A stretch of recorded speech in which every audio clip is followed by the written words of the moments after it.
Can you tell us a little bit about what inspired you to set up the charity and what you hope to achieve? Yeah, well, I lost my mum to cancer in 2009, and obviously that was a huge loss for me, and just realised how much cancer affects people. Really, 1 in 3 people are either directly or indirectly affected, and we've raised over £3 million so far to support various cancer projects. This one particularly is a prostate cancer project called ICGC. It's been 2.5 years. We've aiming at raising £2.5 million. Tonight will hopefully get us over that figure, which is very exciting. And it's it's the most common form of cancer in men, obviously, and it takes about 27 people every day in this country. So it's really important, and it's quite a groundbreaking project, and it's something that will help us find a cure.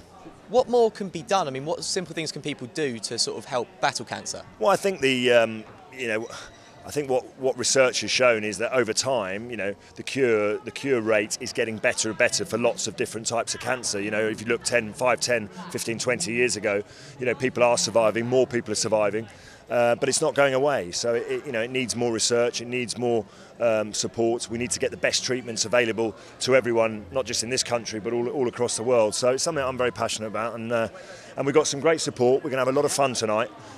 Clearly we're here to raise money for that crucial project, but we do it by having a lot of fun along the way, and yeah. In terms of sort of the balance between organisations like yours and government funding, do you think there could be more public funding towards cancer? Well, I think the government are doing as much as they can, to be honest. It's about trying to get the right equipment, the right treatments available to as many people as possible.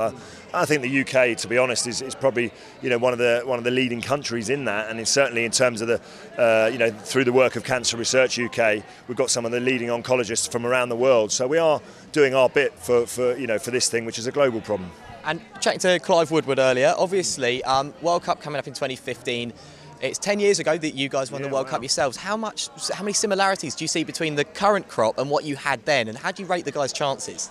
Well, we're still 2 years away from the next World Cup, and a lot can happen in that time. But certainly they're making steps forward. They beat Australia, beat Argentina. They've got a big, tough test against the All Blacks. No one's beaten the All Blacks this year, so England managed it last year, so that's really upset them and got them wound up. And someone stole all their notes from their meeting rooms, so that's got them even more wound up. So it's going to be a tough test, but even if England were to lose tomorrow, they would still learn a huge amount, because that is the best team in the world. Individually and collectively, they'll know exactly where they've got to get to become the very best in the world. So they're progressing nicely, and I'm certainly right behind that team. Well, do you fancy England for another upset tomorrow? Listen, if they play at their very, very best, and they are, we always used to have a thought that if everyone makes their tackles, I can't see New Zealand winning. So as long as everyone makes their tackles, that's a hard thing to do, but it's playing at that tempo and that intensity that we surprised New Zealand last time, and any side looks good when they're going forward. New Zealand look particularly good because they've just got this ability to score from everywhere. But if you get them going backwards, they're prone to mistakes, just like any other human being and any other side. And everyone talks about Olympic legacy finally. Now, the World Cup's obviously over here in a couple of years. How much of an impact do you think that will have on people getting into rugby? Do you think it will be big for the sport? I think it'll be massive. I mean, the Rugby World Cup is the third biggest sporting event on the planet. And it will have a huge impact. We are on track to deliver, I think, the biggest and best tournament so far. The ticketing program's announced in the next couple of weeks. Venues and match schedules are up there. It's been done already. The volunteering program. So we've got a great team. And the team on the field are making right progress as well. And just finally, any kids out there, say you've got a 12-year-old number 8 who wants to be the next Lawrence Dallaglio, what advice can you give him? Well, just to enjoy your rugby, play your rugby. My son's 12, okay.